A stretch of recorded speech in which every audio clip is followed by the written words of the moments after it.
വാക്യം മാറ്റി എഴുതാം. മൈതാനത്ത് കുട്ടികൾ വിലങ്ങനെയും കുറുങ്ങനെയും ഓടിക്കളിച്ചു. അവിടെ മാറ്റി എങ്ങനെ എഴുതാം? മൈതാനത്ത് കുട്ടികൾ തലങ്ങനെയും കുറുങ്ങനെയും ഓടിക്കളിച്ചു.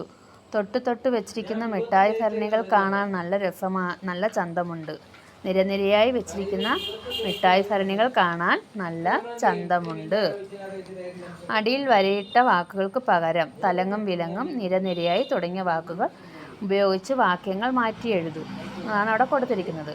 പാഠത്തിലുള്ളതുപോലെ ആശയങ്ങൾ ക്രമപ്പെടുത്തി എഴുതൂ. നഗരത്തിരക്കിലൂടെ കാർ നീങ്ങി. മുത്തശ്ശിക്ക് സന്തോഷമായി. യാത്രയ്ക്ക് തയ്യാറായി. ഗ്രാമത്തിലെ കാഴ്ചകൾ കണ്ടു. എങ്ങനെ എഴുതാം?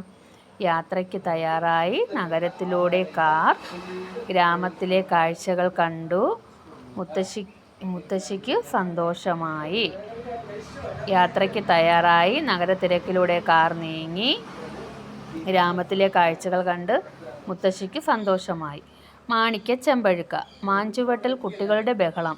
അഭിനന്ദും നന്ദനയും അങ്ങോട്ടോടി. അയൽപ്പക്കത്തെ കുട്ടികൾ കളിക്കുകയാണ്. ഏത് കളിയാ നിങ്ങൾ കളിക്കുന്നത്? നന്ദന ചോദിച്ചു. മാണിക്യ ചെമ്പഴുക്ക. അതെങ്ങനെയാ കളിക്കുക? അതൊക്കെ ഞങ്ങൾ പറഞ്ഞു തരാം, ഉണ്ണി പറഞ്ഞു.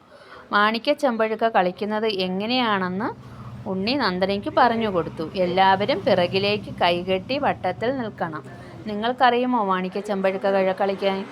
നടുവിൽ ഒരു കുട്ടിയും. വട്ടത്തിൽ നിൽക്കുന്നവർ പാട്ട് പാടിക്കൊണ്ട് ഒരു പഴുത്ത അടയ്ക്ക പിറകിലൂടെ കൈമാറണം. ഈ അടയ്ക്ക കൈമാറുന്നത് നടുവിൽ നിൽക്കുന്ന കുട്ടി കാണരുത്. എങ്ങനെയാണ് അന്നേരം പാടുന്ന പാട്ട്?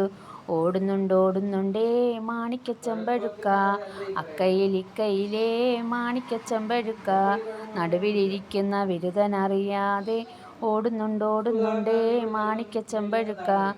ആരുടെ കയ്യിലാണ് ചെമ്പഴുക്ക എന്ന് നടുവിൽ നിൽക്കുന്ന കുട്ടി പറയണം. പറഞ്ഞത് ശരിയായാൽ ചെമ്പഴുക്ക കയ്യിലുള്ള കുട്ടി നടുവിൽ നിൽക്കണം. പറഞ്ഞത് ശരിയല്ലെങ്കിൽ ആ കുട്ടി തന്നെ ബിരുദനായി തുടരണം. മനസ്സിലായോ ഈ കളി? ഇതുപോലെ കളിക്കണം.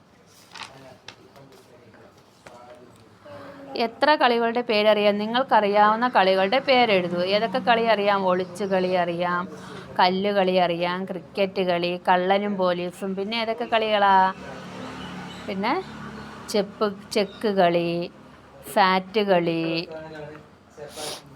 ബാള് കളി, അങ്ങനെയൊക്കെ നിങ്ങൾക്കറിയാവുന്ന കളികളെ പേരെഴുതണം. ഇക്കൂട്ടത്തിൽ ഉപകരണങ്ങൾ വേണ്ട കളികൾ ഏതെല്ലാം? ഉപകരണങ്ങൾ വേണ്ട കളി ഏതൊക്കെയാണ്? ക്രിക്കറ്റ് കളി, കല്ലുകളി, ഏണിയും പാമ്പും. ഉപകരണങ്ങൾ വേണ്ടാത്ത കളി ഒളിച്ചുകളി, കള്ളനും പോലീസും. ഈ കളികളിൽ 2 പേർ മാത്രം കളിക്കുന്നവ ഏതൊക്കെ? സംഘമായി കളിക്കുന്നവയോ? ഇതിനകത്ത് 2 പേർ മാത്രം കളിക്കുന്ന ഏതൊക്കെയായിരിക്കും? കല്ലുകളി 2 പേർക്ക് കളിക്കാം. ഏണിയും പാമ്പും കളി 2 പേർക്ക് കളിക്കാം. ബാക്കിയുള്ളതെല്ലാം സംഘം ചേർന്നേ കളിക്കാൻ പറ്റൂ.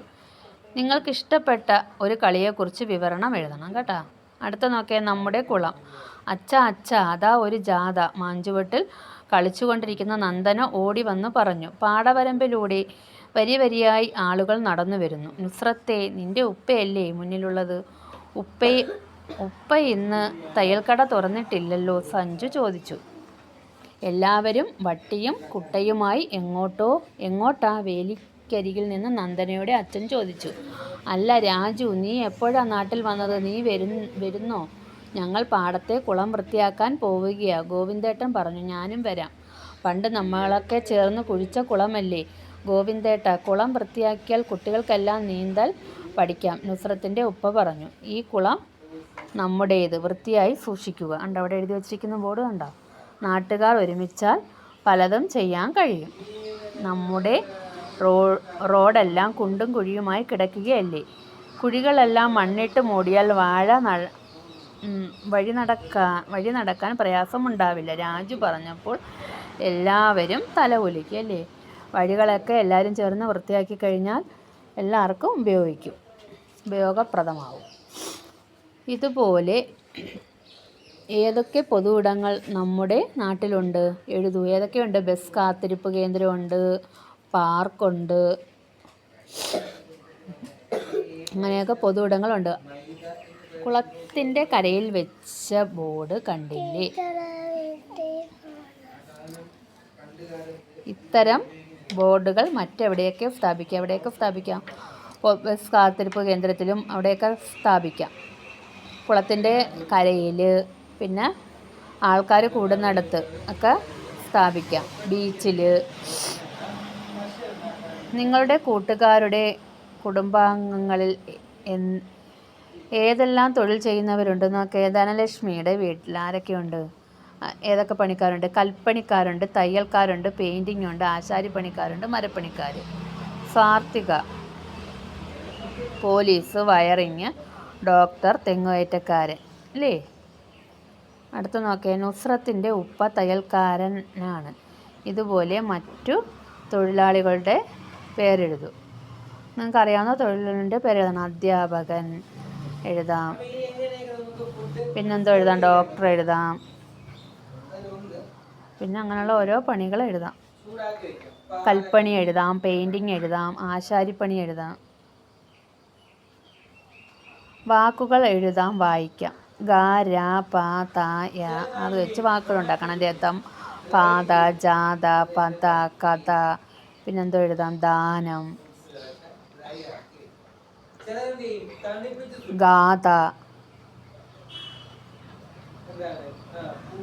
അങ്ങനെയൊക്കെ എഴുതണം. വാക്യങ്ങൾ എഴുതാം. അതിൽ നിന്ന് വാക്യങ്ങൾ എന്തോ എഴുതാം? രഥം പാതയിലൂടെ ഓടി. താര ജാഥയിൽ പങ്കെടുത്തു. കളിപ്പാട്ടം നിർമ്മിക്കാം.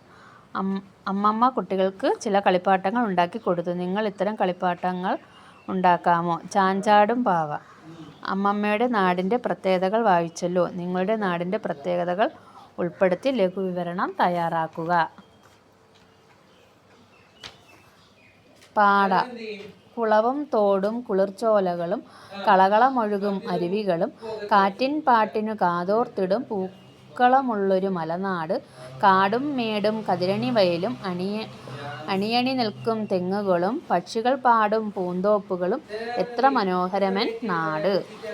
മലനാടിൻ്റെ എന്തൊക്കെ പ്രത്യേകതകളാണ് കവിതയിൽ പറഞ്ഞിരിക്കുക? എഴുതാം. ഓക്കെ. കുളവും തോടും കാടും മേടും.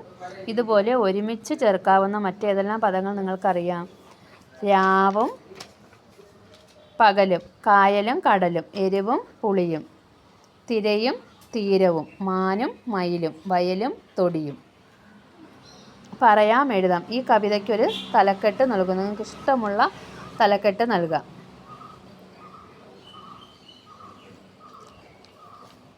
നിങ്ങൾക്ക് ഇഷ്ടമുള്ള ഏത് വേണമെങ്കിലും കൊടുക്കാം. മലനാടെന്ന് കൊടുക്കാം.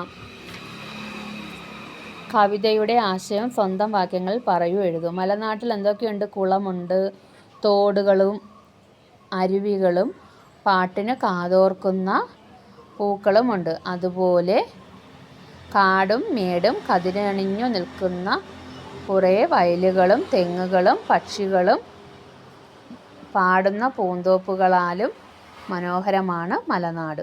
വീട് നിർമ്മാണവുമായി ബന്ധപ്പെട്ട തൊഴിലുകൾ എന്തൊക്കെ? വീടിൻ്റെ ചിത്രവും വരച്ച് യോജിപ്പിക്കുന്നുണ്ട്. വാർപ്പ് പണി, വയറിംഗ് ഉണ്ട്, മരപ്പണിയുണ്ട്, എൻജിനീയറിങ്ങും പെയിൻറ്റിങ്. ഇത്രയും ചേർന്നാലേ നമുക്കൊരു വീടുണ്ടാക്കാൻ പറ്റൂ. കേട്ടോ? ഓക്കെ.